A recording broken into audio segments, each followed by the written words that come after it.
So good morning. I am Kristine Garza. I go by Tina. I'm an associate professor in the Department of Biological Sciences, and I'm also an associate dean for the College of Science as well. And I'm here to tell you a story about a particular period in my life in which I felt significantly different than my peers and felt that I desperately did not want to be different, but in the end it turned out to be advantageous to my particular path.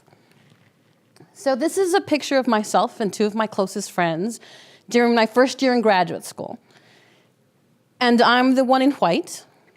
I paid maybe $5 for this entire outfit. It was just makeup and a white trash bag. I was supposed to be a marshmallow, but everybody thought I was a roll of toilet paper. So from the very beginning, I was different. My perception of myself versus everybody else's was obviously a little different. This is a bit of an extreme example, but I like to use this picture to highlight how that period of my life felt, not just emotionally, but actually was an issue physically, because these are my two closest friends. The entire 6 years I was a grad student.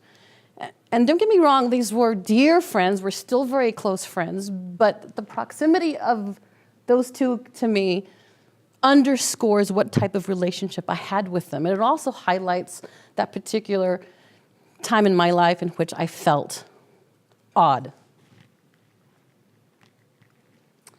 So I went to graduate school at the University of Virginia.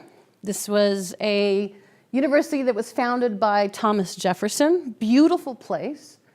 It's located in Charlottesville, Virginia, which is slightly in the center of the state. It's south of Washington, D.C. It's west of Richmond, Virginia.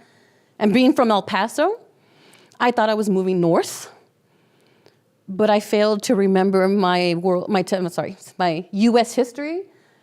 Richmond was the capital of the Confederacy. Virginia is the South. And when I moved to Virginia, I could tell that it was the South. Actually, it's a very warm, engaging, charming place. It's one of the reasons I chose to go to graduate school in Virginia, because it felt very inviting. But the university itself and the individuals that I interacted with as a PhD student didn't have the same feel as the state and the town of Charlottesville had. This is me my first year in grad school. You can probably guesstimate what year this is just looking at the glasses. About half of them are useless, right, because it's covering my cheeks. When I first arrived, the first question I typically got from fellow students was, what was my background? Because I was light-skinned, dark-haired, was in grad school.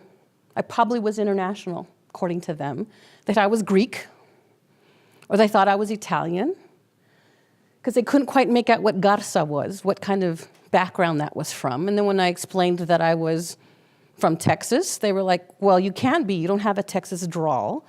Like, well, no, I'm from the border. Like, well, you can't be, because you don't have a Spanish accent. It's like, look, my family is from Mexico, I'm Chicana, born and raised in the US. Oh, wow, gee, you've done really well for yourself. Those were the little barbs that I started to hear on a regular basis. It was never meant to be malicious.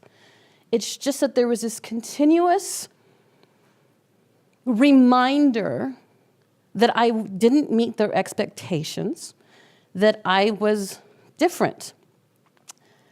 For example, I talk with my hands significantly, and they made fun of that. They used to call me the Texas tornado. They said that when I talked, I would create my own wind currents because of how fast I moved my hands. They made fun of the way I spoke. They said I had an accent. I don't hear one, but apparently I had one, and they would point it out whenever they thought it was entertaining. So for example, there is a main thoroughfare through Charlottesville, Virginia, that's spelled R-I-O. How would you say that? Rio. Rio, if you were actually saying it, well, no, it's Rio. And so apparently I mispronounced a lot of different words in town, and so I had to learn how everybody else would say them so that I wouldn't get pointed out by my fellow students. And again, they didn't mean to be malicious, but this was continuous. It was a daily thing where little things would come up, where somebody would just find out that I was Hispanic, and they'd make some comment. I was the only person of color in the entire graduate school, the entire medical school, and the business school, and the law school at the University of Virginia. There were no other people of color whatsoever. So to them, I was an oddity. I did not feel comfortable with all of this attention. As non-malicious as it may have been, I felt different.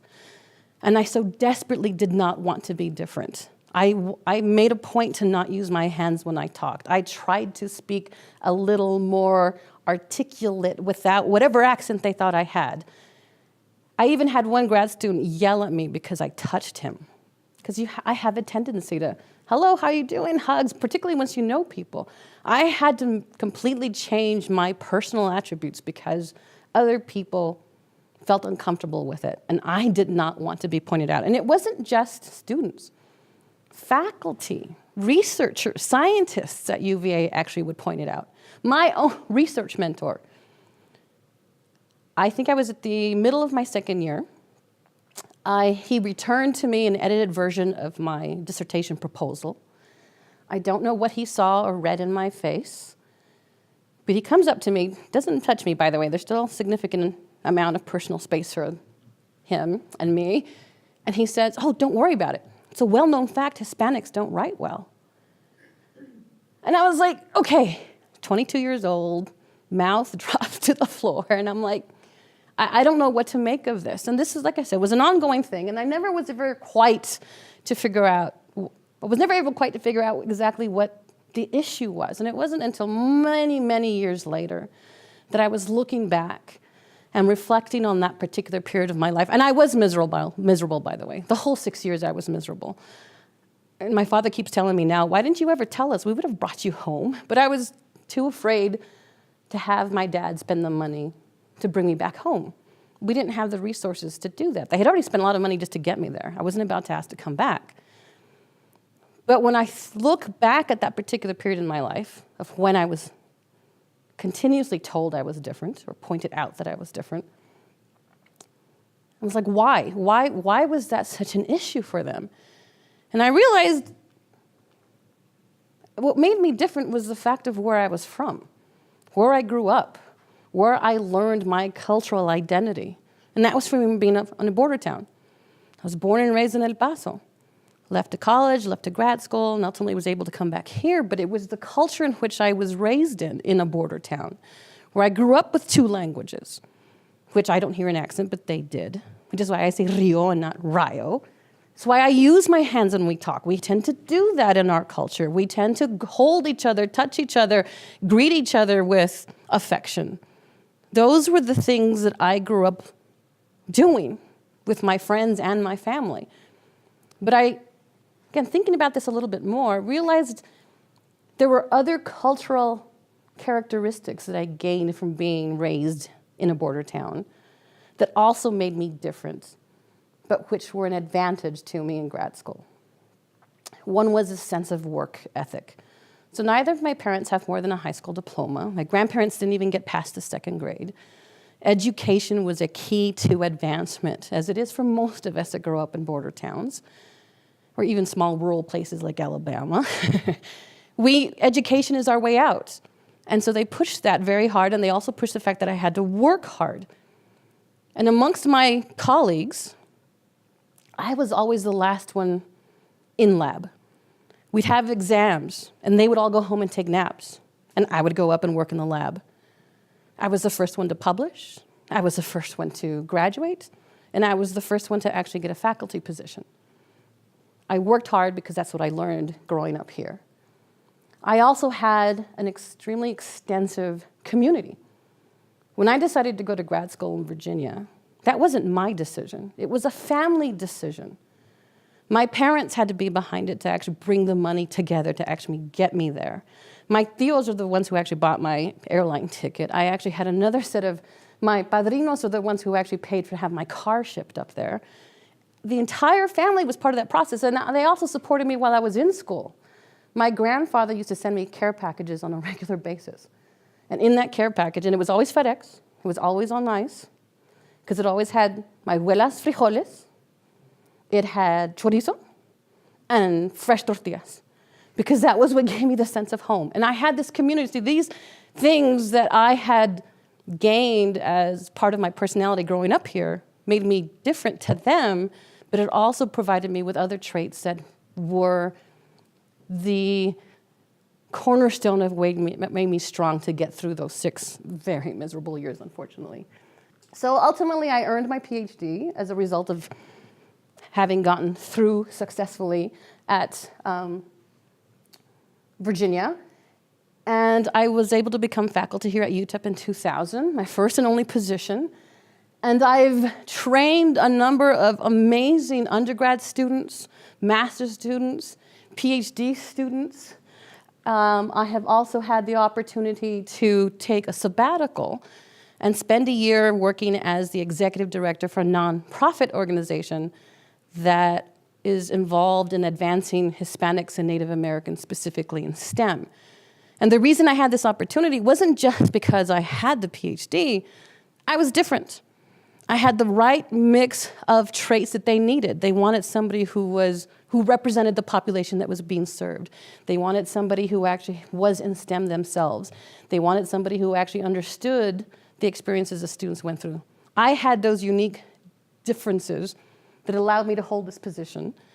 And being Hispanic and being from El Paso and also working with minority students has also gave me an advantage to serving on national review panels that had me travel across the country to visit schools to assess their programming to support minority students in STEM. And it was because of my differences that I was selected to serve on these specific panels. And I've been across the entire US, even to Alaska and Hawaii. One of my favorite places, Utah. I've also been able to travel in Europe. Again, my differences has allowed me to serve in positions that I am selected for these types of things. I've mostly in Europe. My favorite place is in Italy. Actually, this is Ireland. Couldn't find any pictures from Italy. But the most amazing part of this entire journey, and where my differences have actually been advantageous, is the fact that it allowed me to serve students, specifically UTEP students. It has been an honor and a privilege to be able to be faculty here at UTEP. And I look back at this particular period of my time when I didn't want to be different, when I so desperately desired to be the same, that I am eternally grateful that I wasn't. When I was young, I used to wish I would fit in. I'm so very glad that I didn't get my wish. And as Dr. Seuss says, why fit in when you were born to stand out? So I present to you that you all are different in different ways. And one of the things that makes you particularly different is that you're being educated at UTEP. And that particular difference is significantly important. It's significantly crucial, and it is extremely advantageous to you. Students don't realize how much they have here at UTEP. I have traveled the country visiting different institutions and evaluating programming for undergrad students. And what you have here is not matched by any other institution. The amount of support that you get from faculty, administrators, staff, and your fellow students. As much bureaucracy as I know that exists, and as much frustration as it might all entail, you are in a position to utilize this difference to be and go anywhere you want. So take pride in being from UTEP and go Miners. Thank you.